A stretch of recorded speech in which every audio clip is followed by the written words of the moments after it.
என் அன்பான சாய் பக்தர்கள் அனைவருக்கும் வணக்கம். மீண்டும் உங்களை சந்திப்பதில் மிகுந்த மகிழ்ச்சி அடைகிறேன். வருகின்ற ஞாயிற்றுக்கிழமை நடக்கும் அந்த கூட்டு பிரார்த்தனையில் பல சகோதர சகோதரிகள் தன்னுடைய பிள்ளைகளின் பெயர்களை என்னிடம் அனுப்பியிருக்கிறார்கள். இன்னும் அனுப்பாதவர்கள் தொடர்ந்து எனது வாட்ஸ்அப் நம்பரிலும் அல்லது கமெண்ட் பாக்ஸிலும் அனுப்பி வையுங்கள். அவர்களுக்காக தொடர்ந்து நாங்கள் பிரார்த்தனை செய்வோம். இதில் ஒரு விசேஷம் என்னவென்றால், நேற்று எங்கள் பிரார்த்தனை மையத்துக்கு நேற்று ஒரு சாய் சகோதரர் வந்தார். அவர் வந்து என்னிடம், சாய்ராம், நீங்க ஞாயிற்றுக்கிழமை நடக்கிற அந்த கூட்டு பிரார்த்தனையில் என்னுடைய பங்கு இருக்க வேண்டும் என்று ஒரு 50 பேனா வாங்கியாந்து கையில கொடுத்துருக்கிறார். நேற்று 50 பேனா எடுத்து வந்து கொடுத்தாரு. இதை அன்னைக்கு வர்ற மாணவர்கள்ட்ட என்னுடைய சார்பாக கொடுத்துருங்கன்னு சொன்னாரு. முதல்ல அந்த சாய் சகோதரருக்கு நன்றியை தெரிவிச்சுக்கிறேன். அதுக்கப்புறமா இன்னொரு விஷயத்த நான் உங்ககிட்ட சொல்ல ஆசைப்படுறேன். இன்னைக்கு காலையிலிருந்து உங்களுக்கு காலையில எப்பயுமே வீடியோ வந்துடும், என்னுடைய வீடியோ. இன்னைக்கு உங்களுக்கு கொஞ்சம் லேட்டா வர்றதற்கு காரணம், இரவு 1:30 மணி வரைக்கும் நான் வெளிநாட்டில் இருக்கும் சாய் சகோதரர்களும் பேசுறதுனால என்னால் டயர்ட் ஆயிடுச்சு. அதனால காலையில வீடியோ என்னால் போட முடியல.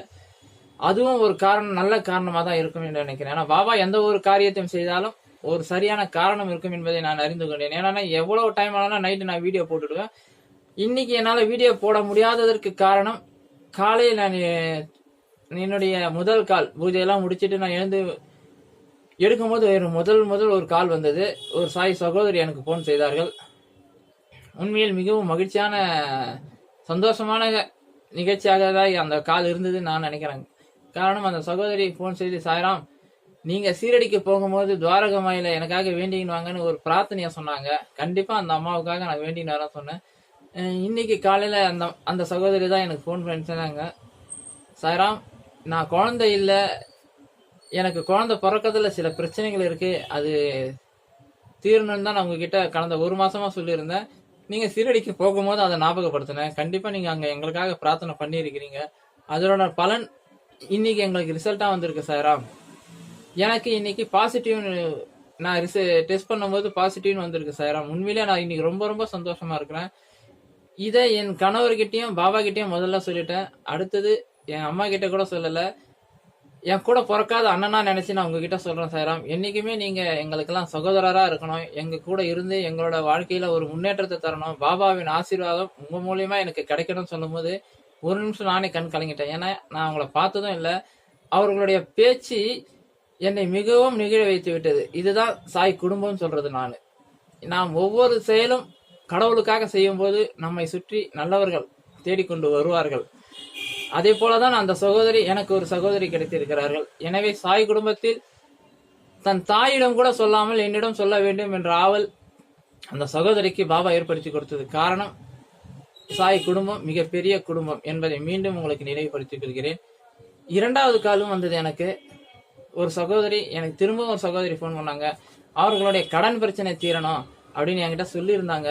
இன்னைக்கு அந்த சகோதரி போன் பண்ணி, சாய்ராம், நான் கடன் பிரச்சனை தீரணும்னு வழி தெரியாம நின்று இருந்தேன். அப்போ அவருடைய நண்பர் ஒருத்தர் வந்து, இந்த கடன் பிரச்சனைக்கு நான் உன்னை தீர்த்து வைக்கிறேன், உங்களுக்கு குறைஞ்ச வட்டியில நான் அந்த பணத்தை தரேன், நீங்க அதை கொடுத்துட்டு அந்த கடன் எல்லாம் செட்டில் பண்றீங்க, எனக்கு கொஞ்சம் கொஞ்சமா கொடுங்கன்னு சொல்லிட்டு அவரே போன் பண்ணி சொன்னாரு. அந்த சகோதரி எனக்கு போன் பண்ணி ஒரு நல்ல நிகழ்ச்சியை சொன்னாங்க. காரணம் என்னன்னா, சாய்ராம், எப்பயும் நான் உங்ககிட்ட குறைய சொல்லின்னு இருக்கிறோம், எங்களுக்கு ஏற்பட்ட நல்ல நிகழ்ச்சிகளும் உங்ககிட்ட பகிர்ந்துக்கணும்னு சொல்லிட்டு அந்த சகோதரி என்கிட்ட சொன்னாங்க. இன்னொரு விஷயம் தான் சொன்னாங்க, அவங்க 16ஆம் தேதி நான் சீரடிக்கு போறேன் சாய்ராம்.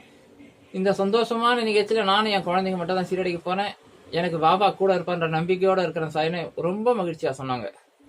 இதுல இன்னொரு விஷயம், அந்த குழந்தை பிறக்கிற சாய்க்கு பாபா நேர கனவுலயே வந்து சொன்னாராம், நீ எதுக்குமா கவலைப்படுற, உன்னுடைய கோரிக்கைய ஏதாவது நிறைவேறனா என் முன்னாடி ஒரு சின்ன டப்பா வச்சுட்டு அதுல எழுதி போடுன்னாராம்.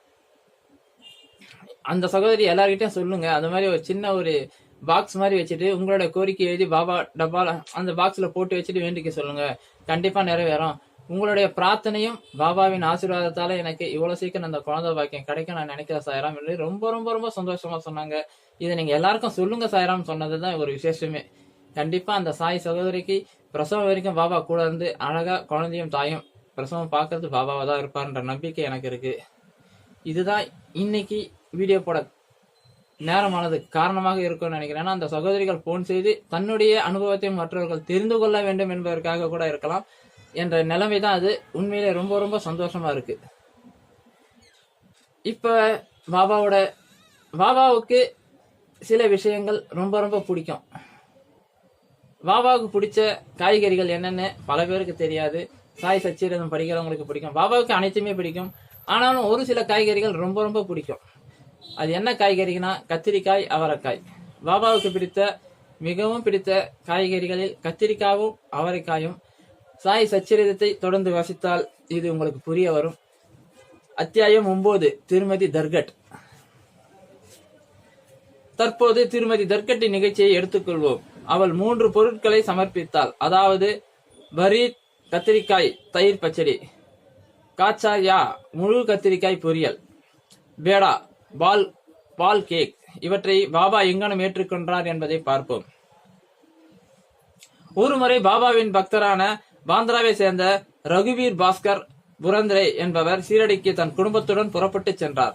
பாந்திராவில் திருமதி புரந்தேவிடம் திருமதி தர்கட் சென்று அவளுக்கு 2 கத்திரிக்காய் அளித்து சீரடியில் ஒரு கத்திரிக்காய் பிரீத்தும் மற்றதில் காச்சாயம் செய்து பாபாவுக்கு அவற்றை பரிமாறும்படி கூறியிருந்தாள்.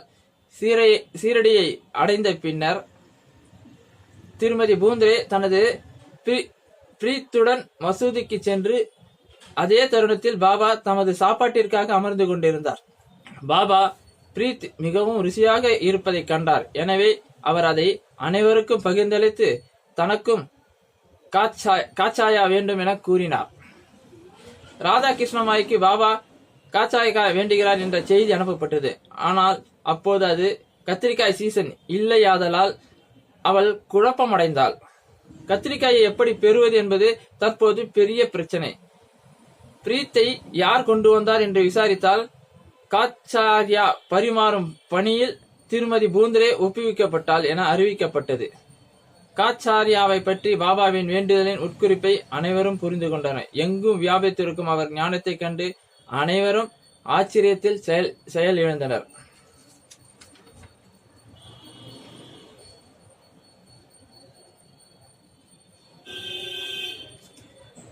எனவே இதுல திருமதி தர்கட் அவங்க பாபாவுக்கு எப்பயுமே கத்திரிக்காய் தயிர் பச்சடி, அது பேர் தான் பிரீத்னுவாங்க. பரீத், அவங்க சொல்றது பரீத் சொல்லுவாங்க. கத்திரிக்காய் பிளஸ் தயிர் பச்சடி இவை இரண்டும் கலந்த கலவைக்கு பரீத் சொல்லுவாங்க. காச்சாயா என்பது முழு கத்திரிக்காய் கட் பண்ணி பொரியல் செய்யறது. இது ரொம்ப ரொம்ப பிடிக்கும். பாபாவுக்கு பிடித்த காய்கறிகளில் கத்திரிக்காய் ஒன்று. இது சாய் சச்சிரதம் அத்தியாயம் 9 பாத்தீங்கன்னா தெளிவா பாபா கொடுத்திருப்பாரு. இன்னொரு அத்தியாயம் 29, கேப்டன் ஹாடே.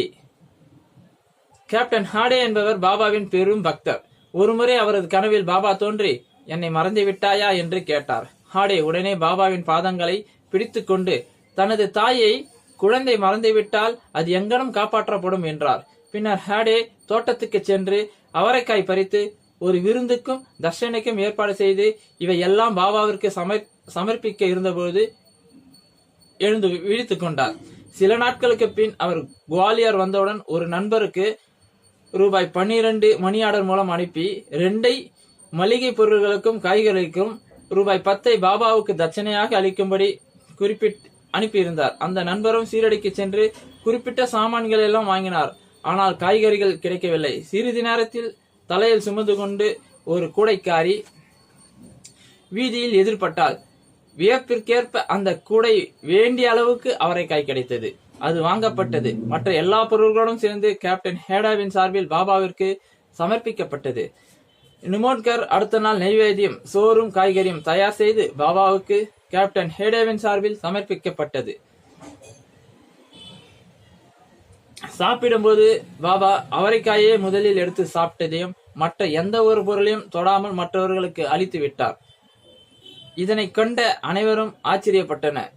இதை தன் நண்பர் மூலம் கேட்டறிந்த ஹேடேவின் மகிழ்ச்சி கரை காணானது. ஹேடே கனவுல அவரைக்காய் பறிச்சு பாபாவுக்கு சமர்ப்பிக்கிற மாதிரி ஒரு கனவு கண்டாரு. ஆனாலும் அந்த கனவு முழுமை பெறவில்லை. உடனே அவர் ஒரு மணி ஆர்டர் பண்ணார். குவாலியர்ல இருக்க அந்த நண்பருக்கு, இது 12 ரூபாய் மணி ஆர்டர் பண்ற, இந்த மணி ஆர்டர் எடுத்து 2 ரூபாய் காய்கறிகளுக்கும் 10 ரூபாய் பாபாவுக்கு தட்சணையாகவும் கொடுன்றாரு. அவங்க நண்பர்கள் மளிகை பொருள் எல்லாம் வாங்கிட்டு காய்கறியை தேடும்போது ஒரு கூட நிறைய ஒரு அவரைக்காய் எடுத்துன்னு ஒரு அம்மா வராங்க. அந்த அவரைக்காயை வாங்கி பாபாவுக்கு தனியா பொரியல் மாதிரி செஞ்சு எடுத்து போய் கொடுக்கும்போது மற்ற எந்த ஒரு பொருளையும் தொடல பாபா. மற்ற நிறைய பேர் படைச்ச பொருளையும் தொடாம கரெக்டா அந்த அவரைக்காயை மட்டும் நல்லா ருசிச்சு சாப்பிட்டு சந்தோஷமா சிரிப்பாரு. இதை நண்பர் பார்த்துட்டு உடனே அவருக்கு ஒரு தபால் மூலம் தெரிவிக்கும் போது ஹேடாவின் கனவு இங்கு நிஜமாக்கப்பட்டது.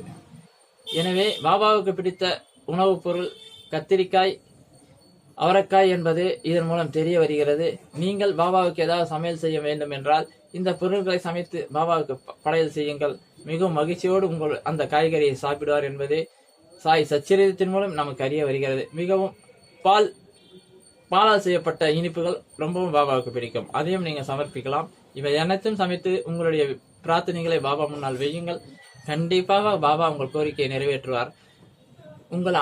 உங்களுடைய அனைவரும் கோரிக்கைகளும் பாபா பாதத்தில் தொடர்ந்து நாங்களும் பிரார்த்தனை செய்து வருவோம். உங்களுடைய வெற்றிகளை எங்களோடு பகிர்ந்து கொள்ளுங்கள்.